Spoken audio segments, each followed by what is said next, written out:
Well, good morning. I like our little intimate setting right here, and our intimate crowd. You all are the real, hardcore folks at the conference. I may pull up a chair because this is going to be a little bit conversational and less about me talking at you, but I would like to talk with you. I do have a clock up here. Yay! Thank you. It's not moving, FYI. But I'll keep going. I think anybody who knows me knows that I'll just keep going until you yank me off. So when my staff at Vaya Consulting, I run a consulting firm now, my staff gets together, we talk about different audiences that I'm going to talk to. This week, I had 3 presentations, and that was a pretty busy week. I was in Las Vegas earlier, and here in San Francisco on Monday doing something else. And when we talked about this event, we talked about, remember, this is your base. Right? If we're running a political campaign in the name of diversity and inclusion, Tech Superwomen is going to be your base. So your job on Friday, Nicole, is to rally your base.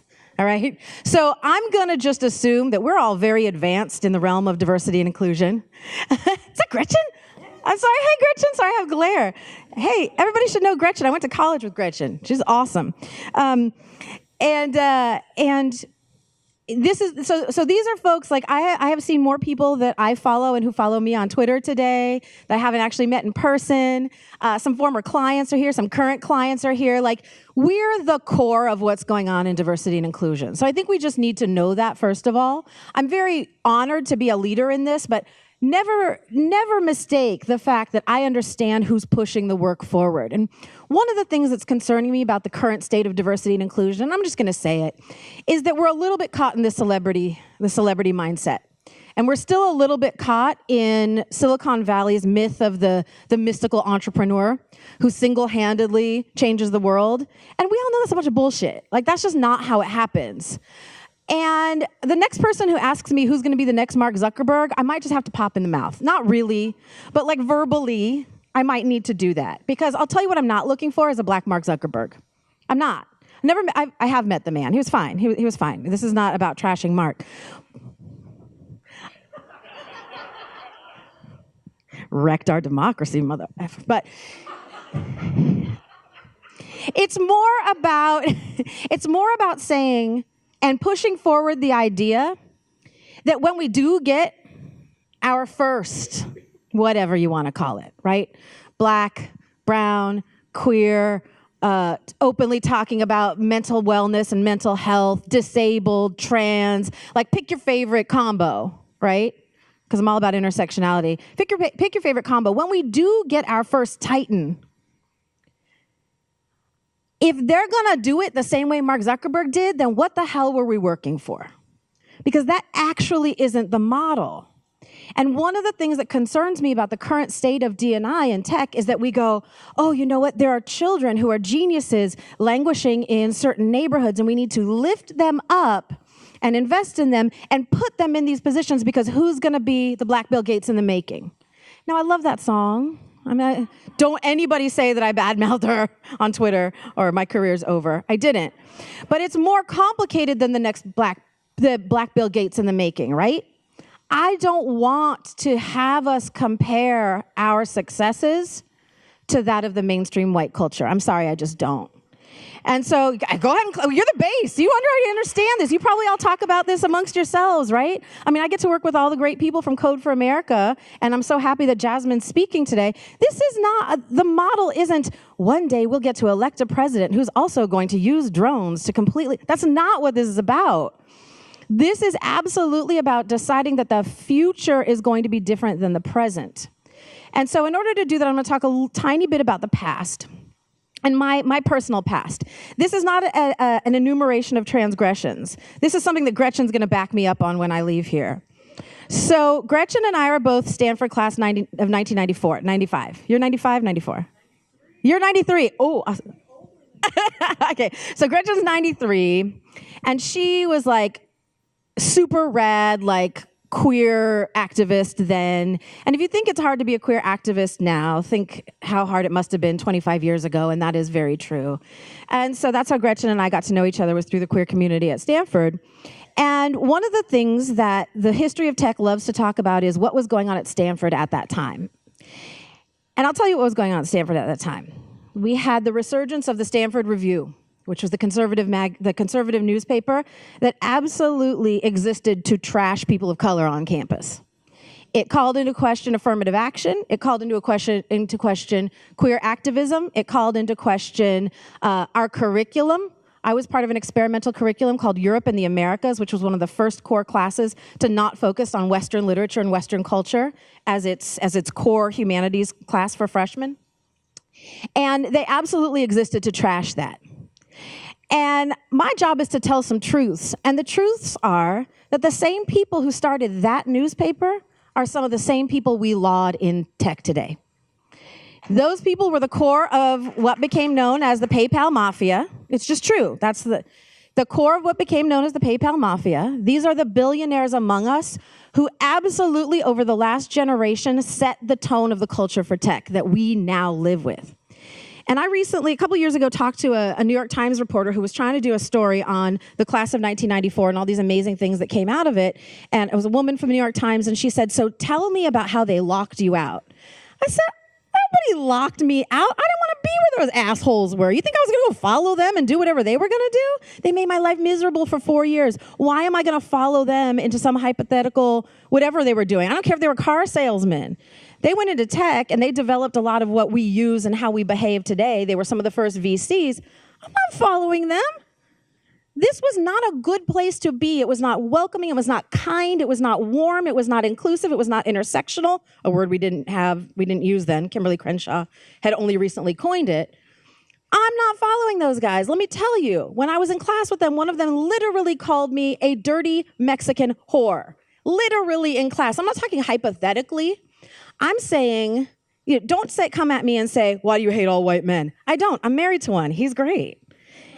"Why do you think all white men are the same?" I don't. I married one. I didn't pick a rando and hey, let's go get married. I like him. That's not what this is about.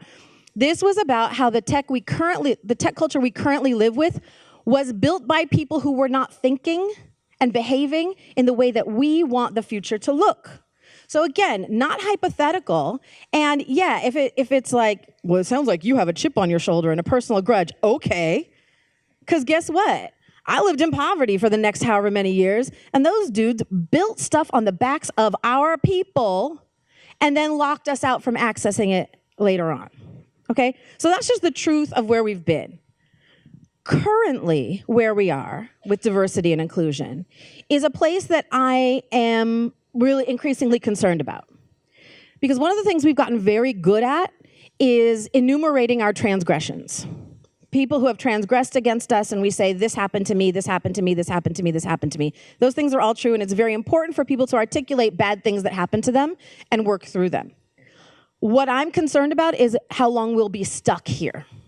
How long will we be stuck leveraging social media to trash people day in and day out?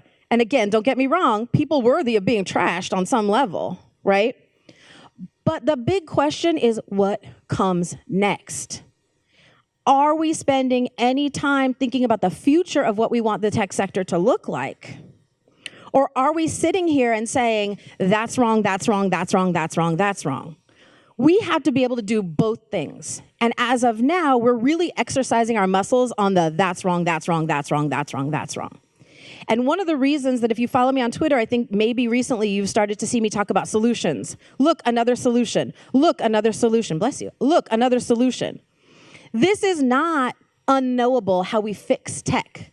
How we fix the culture of tech is not a secret, and there are people who are doing it in companies all over the place, in consulting firms all over the place. And if you work at a company where you think there's an appetite to actually get more diversity and be more inclusive as a culture, I'm your consultant. I'm sure there are other good people out there, but I want you to hire me. I want you to hire Vaya Consulting.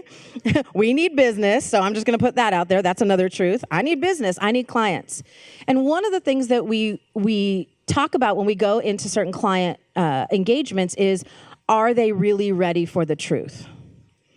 Are these companies really ready to hear things like, "The black women in your company are not thriving, therefore your diversity and inclusion programs are not working"?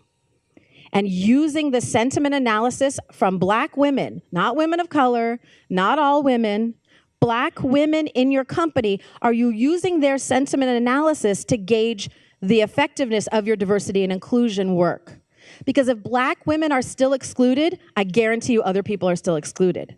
The converse is also true.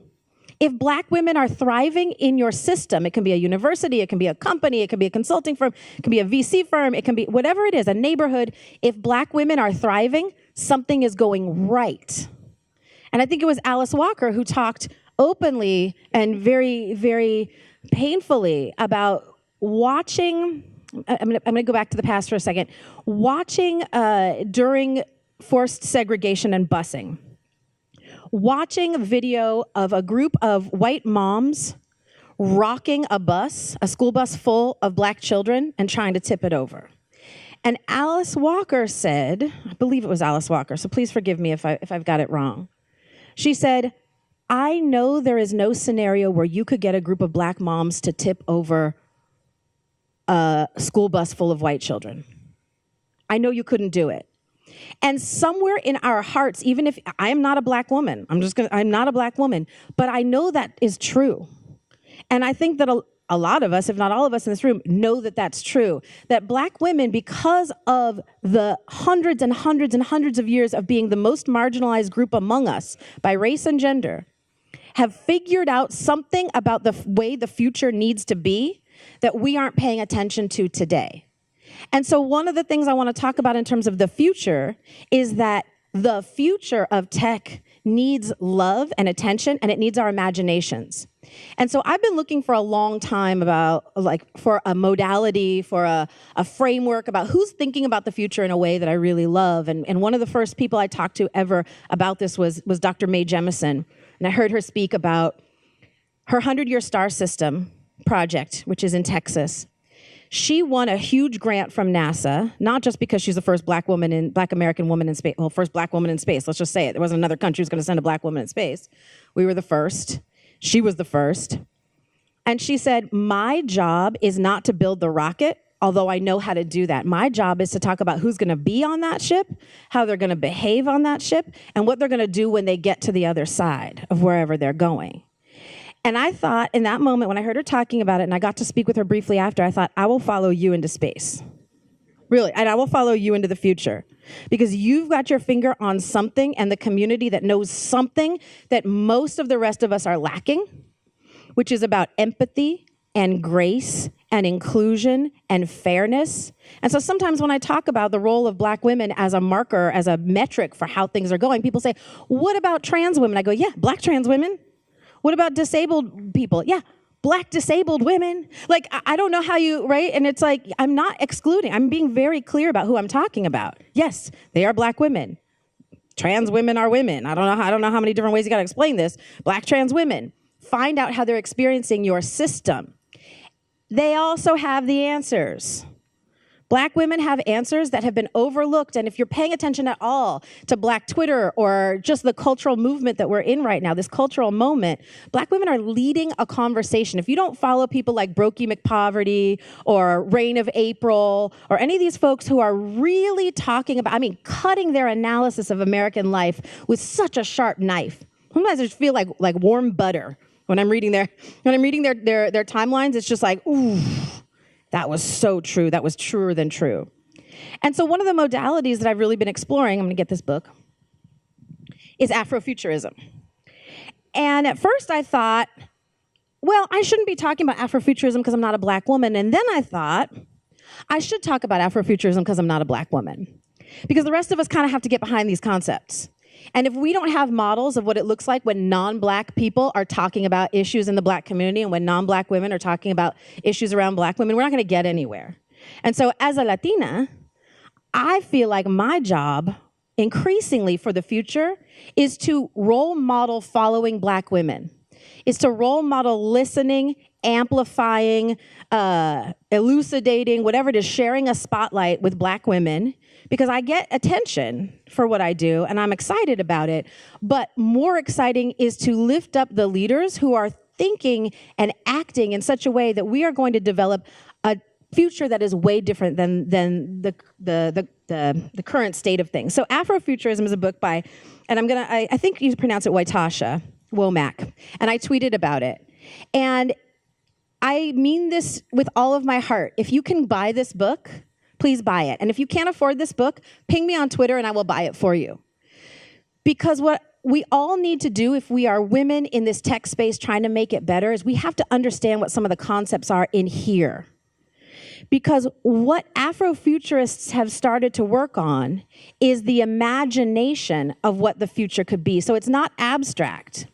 Because the future is just more of the current if we're not actually engaging our imaginations in what tomorrow is going to look like, what 10 years is going to look like, what 100 years is going to look like. And there's just a little bit I want to read to you from this book. Afrofuturists value universal love. Yeah, I can get behind that. Universal love. And this is under the subheading Soundtrack to the Future. They reinterpret sound and technology and echo beauties of a lost past as the essence of a harmonious future. While the music is full of mind benders, with the new era of technology, sounds can literally go beyond the stratosphere. Always ahead of the curve, Afrofuturist music embodies the times while literally sounding out of this world. Listen to Sun Ra's Astro Black, Lee Scratch Perry's Disco Devil, Brides of Funkenstein's Mother May I, and Executioner's live DJ show, Drisexia 2-hour mix, Return to Bubble Metropolis. I mean, did anybody here listen to Afrofuturist music? Please raise your hand. Yes. Okay. Great. But the music is more than good vibes. Physicist and musician Stefan Alexander revealed in a TED Talk that jazz legend John Coltrane's song Giant Steps was an aural and physical diagram of Einstein's theory of relativity. Yeah. Alexander stumbled upon a diagram by Coltrane and realized it plotted out geometrical theories of quantum gravity and matched the notes and chord changes in the song. The discovery sparked other research on the parallels between music and quantum physics, and Alexander and his team learned that the Western scale of music also resembles the double helix of DNA. Hey, there are reasons deeper than we understand why so many of us listen to music created by Black people. And one of my children had a teacher teaching Black history, which was such a great class to take in high school. And she said, I challenge every one of you who is not Black in my class, including my child, to go home and ask your parents to list the 10 most influential musicians in their life. And she said, I will bet you anything that at least 7 of them are going to be Black people. Come back with your lists. And sure enough, there it was. But we keep acting like it's not somehow leadership. We keep acting like it's somehow irrelevant to the tech work we're doing. I'm currently working on a piece that I hope comes out in the next couple of weeks called The Future of Tech Looks Like Dirty Computer. Because, oh, yay! Oh, good, I think it'll do well. Because Janelle Monáe has her finger on the pulse of this thing. She does, right? She's transcending gender, sexuality. She even transcends race. She transcends musical genres. And as my CTO calls Tessa Thompson, the California of celebrities, because she's the most beautiful and sophisticated. So when you see Janelle Monáe and Tessa Thompson on your screen, and those sounds are coming through your ears, you know that they're thinking about a future that's way better than what we're living through today. I want to go into that movie, and I want to live there. And the thing we have to help people not be scared of is not being centered. And one of the big bits of pushback that I've gotten over the last 25 years from folks who are in the dominant culture is, but what happens to me then? What happens to me when I'm no longer the primary, the normal, the basic, the whatever, right? The center of it. And the answer is, good things might happen. It actually might be better than the hell we're all living in today. And we cannot be afraid. I cannot be afraid to not be Janelle Monáe. I want to follow her, and I can participate from the sidelines because you know what? She included me. Her words include me. I'm not a Black woman, but I've never felt excluded by Janelle Monáe. right? I've never felt excluded by Mae Jemison. I've never felt excluded by a group of black women who told me, this is what we need you to do in my company. Because when I go into companies, here's the secret sauce, everybody. Guess who I try to talk to first? I try to talk to black women. And I say, all right, tell me what's really going on. I go, all right, look, they pay me a lot of money to be here. It's cool, thank you. What do they really need to know? And earning and being trusted with the truth from black women is how I then go back to the execs and go, all right, so here's your report. Let me tell you what our forensic culture analysis, shows. It shows that your programs are X, Y, Z. Guess where I got the answers? People who already know the answers, who are there and have tried and are not being listened to. So then it's a win-win, right? I walk away with a bag of cash. I walk away having made some impact, and I walk away hopefully leaving that workplace better for the people who are most marginalized in it when I leave. That's the model. That's the whole secret. That's it. That's the whole thing. Now, where we have to be careful as we go into the future on this is that black women have already done too much labor in this regard. All right? Ooh, I never know. Thank you. So one of the reasons I actually got into D&I work is to relieve the people who were taking it on when they were also trying to do something else. I am not an engineer. I am a D&I expert. I started off in people operations, and what happened was I started to realize that what I loved doing was answering the questions about diversity and inclusion, getting into the messy work of people, because we are messy, getting into the interesting work of interpersonal dynamics and power around race and gender and culture and socioeconomic background, et cetera. And I didn't like doing the benefits and comp and all that stuff. And so these two things parted ways. And then I started learning when you can just focus on this, you can do a lot. One of the things you can do is relieve the people who've been doing the emotional labor from having to do it anymore. And when you position yourself as an expert, again, I've been doing this for 25 years. I teach it at UC Berkeley's Haas School of Business. So I've got some cred. I can remove that emotional labor for the people who are just trying to get their other work done because they've got visions of the future that are complementary to my vision of the future, right? And so I want more engineers who are able to remove the cognitive overload, the overhead work of trying to figure out how you're going to navigate a white space and just be an engineer, or just be a product manager, or just be a marketing professional, or just be a whatever. That's my job, is to remove that burden, that headwind, so then this group of people can fly. Because when that group of people flies, that company is going to lead the future. That company is going to start promoting the right people, compensating people fairly, deciding that their models of technology are actually not helping communities that are marginalized. And that's going to be because of the professional work of people who have been marginalized, who are now in the right places at the leadership table saying, this is what we need to do. And in the future, am I having a stroke? No, the lights just went down, right? Okay, cool. I'm 45. I'm 45, but I'm 45. If we do not spend time thinking about what the future could look like, we will continue to get stuck in this hellscape of a present. And the challenge that I have for each of you today is this. Every time you engage with a tweet or some piece of social media that's about a current transgression, and we will because we have to. I do not want to denigrate people who are talking about the bad things that are happening to them. That's not what this is about. But every time you engage with it, I want you, for your own well-being, to pause.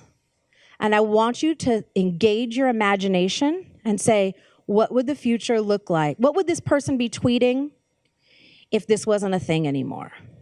What would this person be talking about if they didn't have to, again, talk about how they were mistaken for the other, black woman in their space? Again, worrying about how to wear their hair because people are really free with their hands on your hair. And all of these things, right, that actually take away from the work you want to do.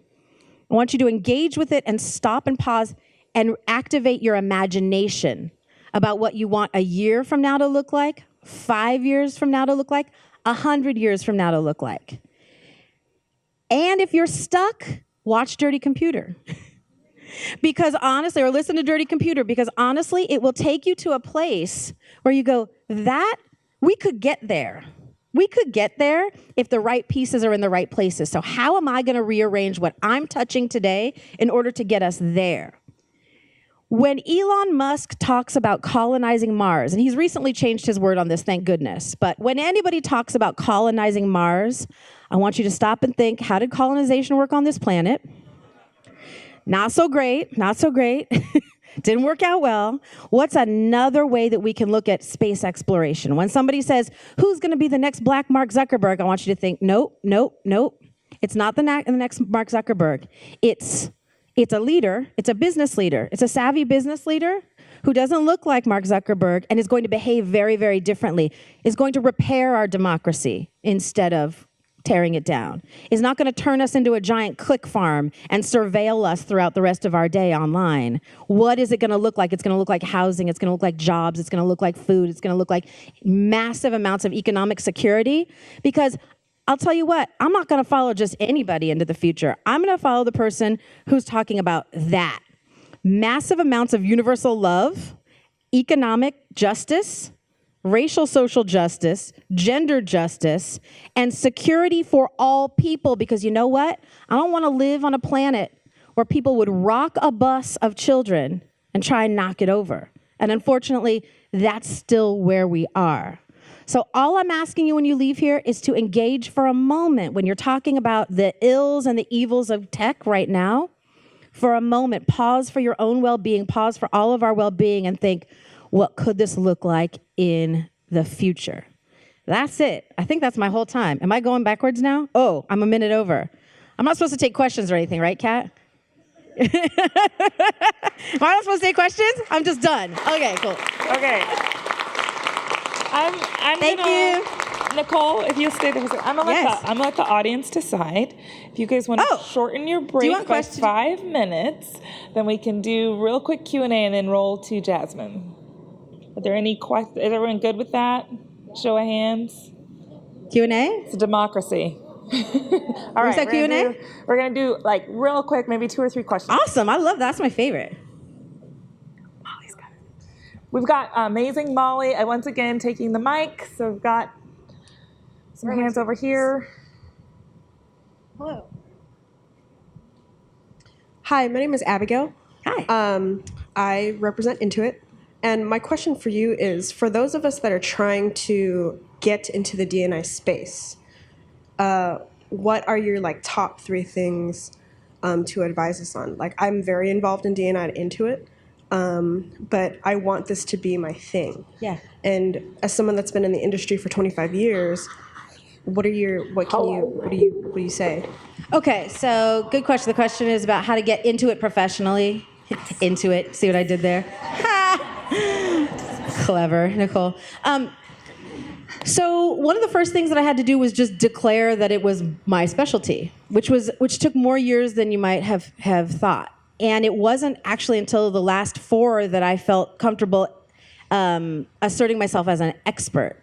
So step 1 is declare it for yourself as an identity and say, I am a person who works on diversity and inclusion in tech. Because for good or not, right now we have no credentialing on it. So the bad side is there's no quality control, and there's some bad advice out there. The good news is there's no credentialing, which means there's no real hoop to jump through other than your portfolio of work that you can demonstrate.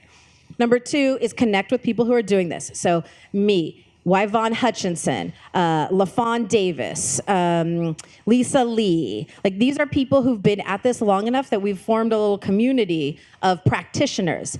Now remember, practitioners are different than evangelists. Okay? So evangelists are really important in this space because those are people who continue to amplify it, but often they have other jobs. They're engineers, they're marketing professionals, etc. And so there's a difference, and I don't want to throw shade at anybody, but the difference is there are practitioners who know how to actually recreate systems, and there are evangelical folks who want to lift up the message, and both things are important. And you're saying, and you can be both, but you're saying that you really want to be in this space. So that's number 2, connect with us. And then the third thing I would say is pick a thing that you've been responsible for at Intuit and just amplify the hell out of that thing and be like, this is a thing I built. Look at the thing I built. Does anybody want to know how to build that thing? Because that's what I did. And use your social media and use your network to do that. Kat's telling me that's the end. That's really the end. I'm going to be around for a little while because I'm going to see Jasmine talk. Where are you, Jasmine?